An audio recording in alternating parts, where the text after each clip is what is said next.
भी मोदी जी ने कहा और हमने जनता ने मोदी जी की बात मान ली। महीने भर मान ली, 2 महीने मान ली, 3-4 महीने बाद जनता बोले यार बहुत हो गया कंट्रोल, अब नहीं होता, अब तो भाई साहब हम तो कर ही देंगे। तो फिर सरकार क्या करेगी?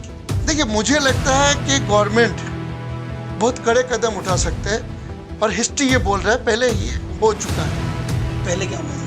गोल्ड कंट्रोल एक्ट लाए थे, बहुत काला दिन था वो। क्या था सर उसमें? क्या होता था? 28 साल अपने पेपर सही ढंग से मेंटेन नहीं किए तो आपका गोल्ड पूरा हो जाएगा सीज और आप जाओगे सीधा जेल, कोई नो बिल।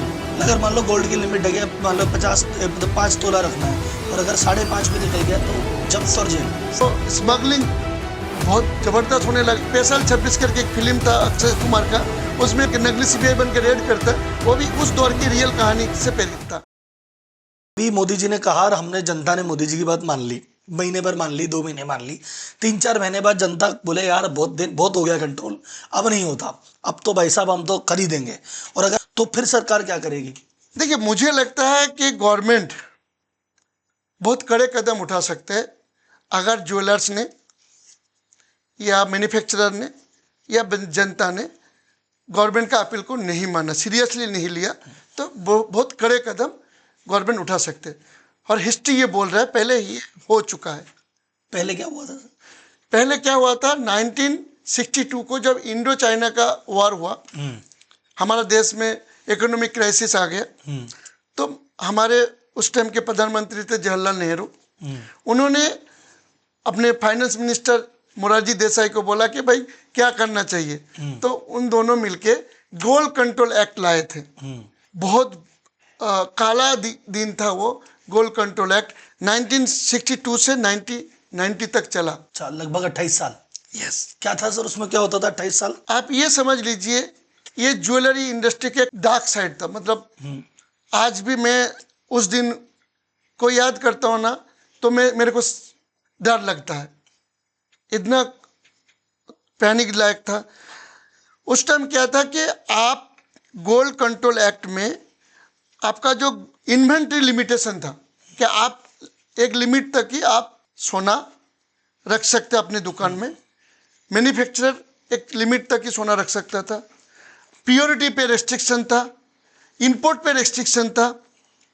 उसके बाद क्या था कि रेगुलेटरी एंड इंस्पेक्टर राज इतना लोगों को तंग करते थे कि उसके वजह से काफ़ी लोगों ने ज्वेलरी इंडस्ट्री में सुसाइड कर लिए, काफ़ी लोग ज्वेलरी इंडस्ट्री छोड़ दिए और काफ़ी लोग को जेल जाना पड़ा क्योंकि लोगों ने डॉक्यूमेंट को सही ढंग से मेंटेन नहीं कर पाए। क्योंकि ज्वेलरी इंडस्ट्री में एक प्रॉब्लम है कि लोग पढ़े लिखे ज़्यादा नहीं होते थे उस टाइम, तो लोग पेपर डॉक्यूमेंट मेंटेन नहीं कर पाते थे, तो काफ़ी लोगों को जेल जाना पड़ा। और उस टाइम का कानून क्या था कि अगर आपके पास एक्स्ट्रा सोना एंड अनअकाउंटेड सोना या अपने पेपर सही ढंग से मेंटेन नहीं किए तो आपका गोल्ड पूरा हो जाएगा सीज और आप जाओगे सीधा जेल, कोई नो बिल। अगर मान लो गोल्ड की लिमिट है, मान लो 5 तोला रखना है और अगर 5.5 पे निकल गया तो जब्त और जेल। जब्त और जेल, नो बिल। तो इतना कड़ा, और 3 साल 4 साल तक वो जेल में ही रहेंगे, सड़ेंगे।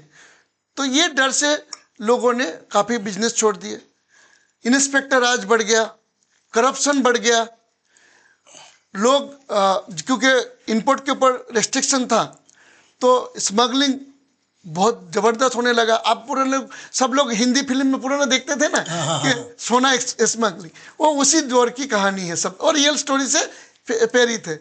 और आपने एक स्पेशल 26 करके एक फिल्म था अक्षय कुमार का, उसमें एक सीबीआई बन के नकली सीबीआई बन के रेड करता है, वो भी उस दौर की रियल कहानी से प्रेरित था। इसकी वजह से क्या हुआ था ना, ज्वेलरी इंडस्ट्री पूरा का पूरा नंबर 2 में शिफ्ट हो गया था। 99 में जब गोल्ड कंट्रोल एक्ट हटा, फिर गवर्नमेंट ने कुछ स्टेप लिया, उसके बाद से ये ज्वेलरी इंडस्ट्री फिर ऑर्गेनाइज की ओर गया। अभी संभावना लगती है आपको इस तरह का कुछ एक्शन होने की? देखिए, अगर इंडियन फॉरेन रिजर्व में इशू हो और ज्वेलरी इंडस्ट्री के लोग ना सुने या पब्लिक ना सुने तो फिर तो मेरे को लगता है कि गवर्नमेंट और कड़े कदम उठाएंगे। गवर्नमेंट को स्टेप तो लेनी पड़ेगी, ये तो फर्स्ट स्टेप था भाई, तुम मान रहे हो कि नहीं मान रहे हो, नहीं तो फिर कुछ और करे। आप मेरे को बताइए ना राहुल जी कि गवर्नमेंट के लिए फर्स्ट प्रायोरिटी क्या है? अगर कल फर्टिलाइजर हम विदेश से नहीं मंगाएंगे हम्म, तो हमारा देश के लोग खाना कहाँ से खाएंगे? अन्न संकट आ जाएगा तो बहुत बड़ी बात है। तो गैस संकट आ जाएगा, वो भी तगड़ी बात है। तेल का संकट आ जाएगा तो गाड़ी कैसे चढ़ेंगे? आप गाड़ी से क्या, आप पैदल थोड़ी आपके ऑफिस आएंगे। बहुत सारी रुक जाएगी सर, आदमी पैदल तो आ जाए, फैक्ट्रीज रुक जाएगी, सारी फैक्ट्रीज रुक जाएगी, ट्रांसपोर्ट रुक जाएगा, पूरा बिजनेस ही की इकोनॉमी रुक जाएगी, ऑयल रुक गया तो।